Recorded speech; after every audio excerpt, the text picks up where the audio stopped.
Sophia, par la grâce de Dieu, parle une affaire de 7 langues terrestres plus une langue céleste.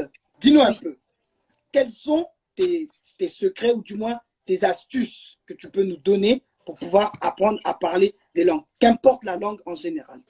Bah, aimer la langue déjà et essayer de le pratiquer tous les jours. Même si vous faites des fautes, il ne faut pas avoir honte.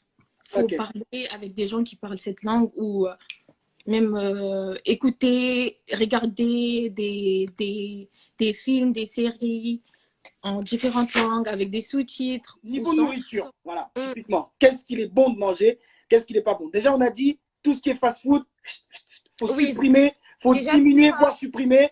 Faudrait, c'est déjà mettre son corps en état de jeûne. Attends. Ça veut dire que le jeûne n'a pas que des vertus spirituelles. Même physiquement, c'est bien. Oui. Par exemple, le jeûne qu'on fait, nous, qui est un jeûne de fruits et légumes, il est bien parce que nous, dans nos repas, chaque jour, il faudrait qu'il y ait des portions de légumes et de fruits. Bah, ça veut dire le soir, au lieu de manger, je sais pas, des pâtes avec de la viande, on prend une soupe avec un peu de pain et des fruits à côté. Et à ce moment-là, tu te dis, bon, il faut vraiment que cette fois-ci, je me mette en ordre et je me rapproche de Dieu. Et du coup, tu t'inscris au culte évangélique qui ont lieu les samedis. Oui.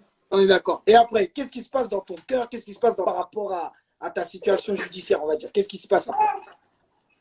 Vraiment, après, j'ai eu un changement au niveau de mon cœur, mes pensées. Ça m'a vraiment fait un bien intérieur, le fait d'aller au culte. Je voyais des frères comme toi et tout qui venaient, qui prenaient de leur temps pour venir nous parler de Dieu, nous parler de la parole et tout. Et ça m'a fortifié, vraiment, ça m'a fortifié. Gloire à Dieu. Gloire à Dieu, gloire à Dieu. J'ai pris conscience, je me suis dit que vraiment Dieu, s'il n'y a que Dieu en fait pour faire des choses comme ça. Bon. Est-ce que tu peux nous montrer, s'il te plaît, 2-3 exercices qu'on puisse faire à la maison durant ce temps de confinement? Faites comme ça, hein? Comme ça, vous étirez, vous chauffez un peu le dos. Voilà, hein? Vous chauffez. Voilà. C'est bon? Merci. Ça chauffe le dos. Hop là. Hein? C'est bon? Voilà. Comment on fait pour réviser chez soi quand on a l'habitude de réviser à la maison? Ben, on s'enferme dans sa chambre, sur son bureau, on laisse le téléphone portable de côté. Voilà, on essaye de s'isoler du bruit parce que la seule différence là, c'est qu'à la bibliothèque, on a beaucoup de documentation, j'ai envie de dire. De ressources, de ressources, voilà, qu'on peut consulter. Là, c'est vrai, on est limité. On est limité, mais voilà, il y a l'ordinateur, il y a Internet. Et je pense qu'en s'enfermant et en étant discipliné, on peut y arriver. Dis-nous en 2-3 mots les secteurs qui recrutent. Ok.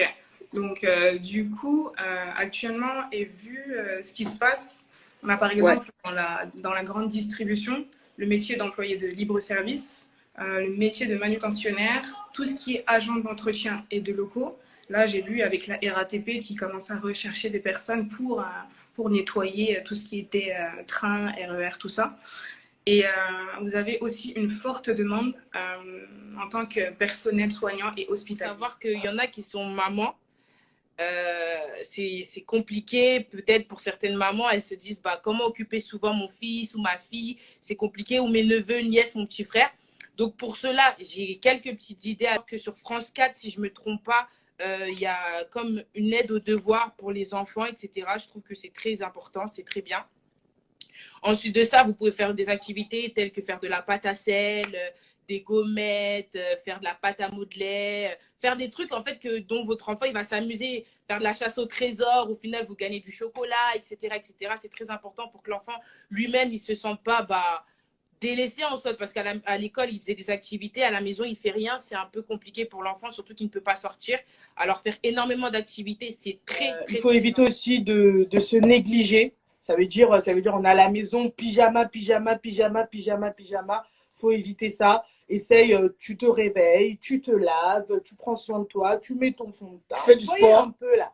c'est quand même, voilà, c'est pas trop ça, mais ça va. J'ai essayé de faire mon petit chignon, j'ai bien fait mon truc, c'est passé. Donc voilà, essayer de faire en sorte que ta partenaire, voilà, voit que elle est quand même là, pas tout le temps avec des robes, plein de choses. Alors pour un soin de peau, alors étant donné qu'on est en confinement et qu'on ne peut pas forcément voilà, acheter du gommage ou peu importe des trucs qu'on utilise d'habitude, alors je vais vous montrer un petit gommage maison.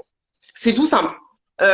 Tu prends ton bol, tu mets du sucre, tu mets un peu de citron, tu mets un peu de miel si t'en as, si t'en as pas, c'est pas grave.